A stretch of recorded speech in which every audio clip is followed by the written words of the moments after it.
Hey everyone, welcome to the next episode of Tons of People Are Gonna Dislike This Video, but once again, Drew doesn't care because I'm just gonna share with you my opinions. You can take them, you can hate them, you can leave them. What we're talking about today is the fact that I think a lot of YouTubers and a lot of news agencies have been very apologetic and very over-the-top friendly to the recently released Galaxy Fold. Now, it's officially not out yet. They do have early hands-on units. However, the pre-orders have officially started, and you're probably too late if you haven't got one yet because they're in such limited supplies, but I was able to reserve one and order it for review purposes. I'm not buying this because I think it's a good phone or it even looks like a good investment of over $2,000. I'm buying it for the same reason I'd buy the Pixel Slate or the Pixel Book, to review and see, are my fears and are my concerns with this product as bad as I think they are. I feel like a lot of products, particularly Apple products on the YouTube platform, get hate for things that the Galaxy Fold is capable of doing, but it won't get criticism because it folds. That's always the counter argument to any type of criticism I try to bring up, whether it be online, in the Discord, or on Twitter. If I bring up any type of criticism of the Galaxy Fold, it's immediately met with, but it folds and it's first generation tech, so you're not allowed to criticize it, or you can't act like it's the same comparison because this is a completely different playing field. All I'm saying is I see a lot of hypocrisy, especially when phones made by Apple are known for getting critiqued because they remove the headphone jack, or they don't have expandable storage, or they have a notch on top. When then suddenly Samsung releases a phone that's over $2,000, has a notch, doesn't have a headphone jack, doesn't have expandable storage, and in fact has a plastic screen with a giant crease down the middle that is a huge concern for a lot of people because Samsung's not bringing this up. They're not saying, by the way, the Galaxy Fold will have a physical crease that you can feel when using the product, and given there's no way to avoid that with foldable technology, you're just gonna have to put up with it because that was a big hurdle that we had to overcome when designing a foldable phone, and we just decided we could try to find a way to fix that or hold off on releasing this product until we can find a way to not have a fold, but given it's not possible, we're just going to release it anyway. I think that's fair for criticism. You could say that, well, maybe the product's not ready yet. Maybe this technology shouldn't be adapted right now because clearly, if we're going to have to deal with these types of physical and visual imperfections, this is a problem, particularly when spending $2,000 on a product. I find that a little bit ridiculous. I'm sorry, I just do. And the hypocrisy certainly goes noticed when people see things like the notch and they get annoyed by it. And I know for a fact that any type of hardware design or hardware flaw that we see in products, whether it be iPad Pros, they're very thin, they're very light, which means that when a lot of weight is pushed on them, yes, they can bend. That's just kind of how things work, and people will criticize the iPad Pro for that. To the same point that when I go to criticize the Galaxy Fold and say, like, look, out of the box, you can already start seeing folds on this thing, and I'm sure that the longer you use it, probably the worse it gets. YouTubers and fans of Samsung out there immediately see that and just go,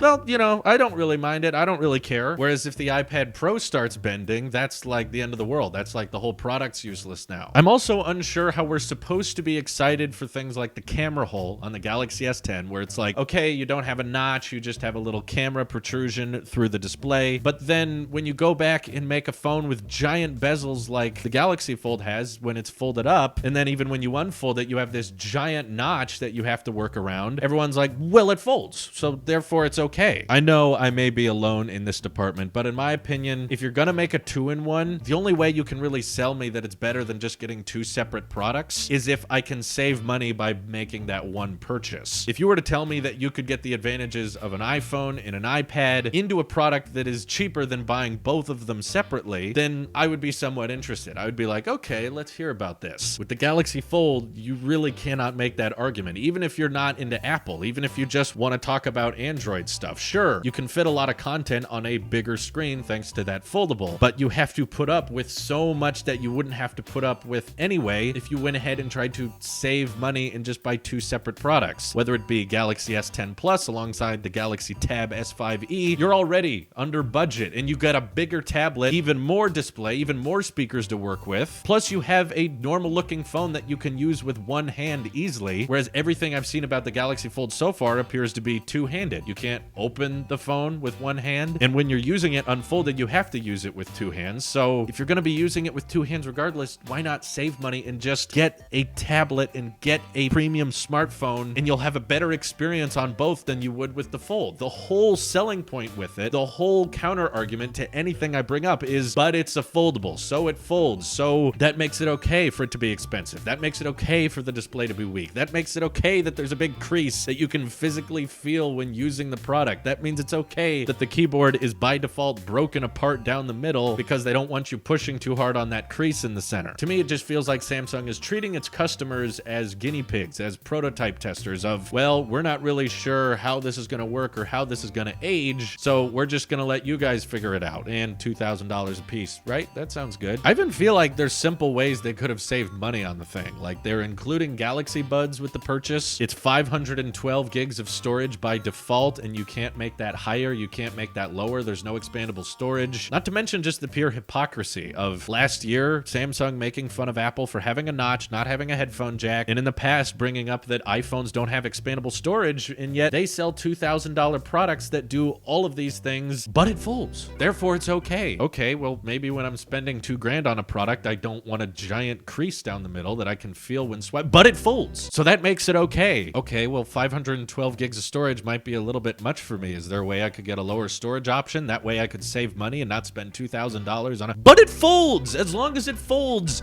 you can get away with any criticism of this product. If anything, if you do believe foldables are the future and you do think that's where tech is going, you should be criticizing this product even more heavily than you would any other phone that just came out, because you want the problems, you want the hurdles Samsung has to figure out to be more noticeable so that that generation 2 can be better. Don't excuse everything. Don't just act like everything's going to be fine, or that the fact that it folds excuses it from any kind of flaw. There's tons of flaws with this product. Have you seen that giant asymmetrical notch? Are you kidding me? The iPad Mini 5 just came out and that thing is $400. It has a CPU and a battery larger than the Galaxy Fold, and that thing's insanely portable anyway. No, it doesn't fit in most people's pockets. In some people's pockets, it actually does fit quite comfortably. But okay, you have to carry it around in a bag with you. Who cares? It's $400. That's less than a quarter what the Galaxy Fold is. But it folds, so that makes it okay. I'm just so sick of that counter argument, because to me, the fact that the phone folds is more of a detriment. It's more of a negative to the product in all of the different ways it's weaker than any other smartphone, even made by Samsung, or tablet made by Android as a whole. That simply saying it folds is essentially saying, oh, it's expensive, oh, the parts are weaker, oh, the experience is going to be sloppy because it folds. To me, 2-in-1s definitely need to provide some type of exclusivity, some type of, well, it can have the benefits of a phone in a tablet, or it can have the benefits of a laptop in a tablet in one product, in one purchase. That way you can save money and not have to buy them separately. And the idea of trying to mix these two for the compromise of hardware, one of the smallest tablets, by the way, we've ever seen. When was the last tablet that came out in the last 3 years that was 7.3 inches? Also, did that tablet have a plastic screen? Also, did that tablet have a notch? I don't think so. In my opinion, the Galaxy Fold should have never left the R&D department. It's something that they should have been playing around with, not something they should be asking $2,000 for and shipping out to everyone. And before I hear from all of you that it's first generation tech, it's the first generation, so it's okay, it's a prototype, it's early, it's in its pre-mainstream stage. YouTubers don't treat first generation Apple products any differently. They criticize them just like any other product. Just like how major tech channels kind of bashed the AirPods when they originally came out. Just because it was first generation didn't mean it was prone from any criticism. Still, people hammered those things and said, they look ugly, they look weird, they don't sound as good, the battery's not good, the latency's a problem. And you know what? Apple tried over time to make AirPods better, and over time people actually started liking AirPods, and now they're one of the most popular wireless headphones on the market. But even though it was a first generation product, tech YouTubers did not stop from bashing that thing. But when it comes to the Galaxy Fold, everyone just kind of goes, meh, there's a crease down the middle, I don't really care. There's no headphone jack, I don't really care. It's $2,000, I don't really care. It just seems too apologetic to me. Everyone's excusing valid criticism just because it folds, and maybe YouTubers are just getting bored because there's so many phones these days that are barely any different. The cameras are the same, the OS barely changes, the displays are the same. Maybe everyone just gets bored, and the fact that the Fold is simply something different is just interesting. It doesn't necessarily have to be good, it just has to be different, and that's all you have to do to inspire interest to people anymore. But to me, it has to be practical. It has to be a useful feature. It has to be something announced that I can see the advantages of, that I can see the benefits of. And to me, the fact that you can carry around a 4.6-inch ugly looking TV remote phone alongside the worst tablet I've ever seen for $2,000, that's not practical. That's not functional. They're just fascinated by the fact that OLED displays can bend, and that's it. It's just fascinating that it folds. As long as it folds, it's interesting. Basically, Samsung made a phone that no one wants and a tablet that no one wants and merged them together via new foldable technology and is asking $2,000 for it. And because the new foldable technology is new, you can't really criticize it for anything. To me, it's just so overhyped. It's so overrated, and I do not believe that foldable phones are the future. I don't believe Apple is going to be making a foldable tablet or phone, aside from all your overused iPhone 6 and iPad Pro jokes. And frankly, Samsung probably doesn't either. That's why they made so little of them. And even people who reserved the Galaxy Fold weren't able to pre-order them because the Galaxy Fold's not even coming to Verizon. It's not coming to Sprint. The supplies are very limited, so this was clearly just kind of a public test run where they're allowing people to buy their own prototypes from the R&D department. Anyways, I'm sure this upset a ton of you guys, but unlike the Galaxy Fold, I welcome any and all criticism. You're welcome to hate me as much as you want in the comments below and pick apart my videos on your own channel. I welcome it. Let me know what you think of the Galaxy Fold down in the comments below. This is your Apple Sheep here, and they don't call me that for nothing, and I will see you in the next one.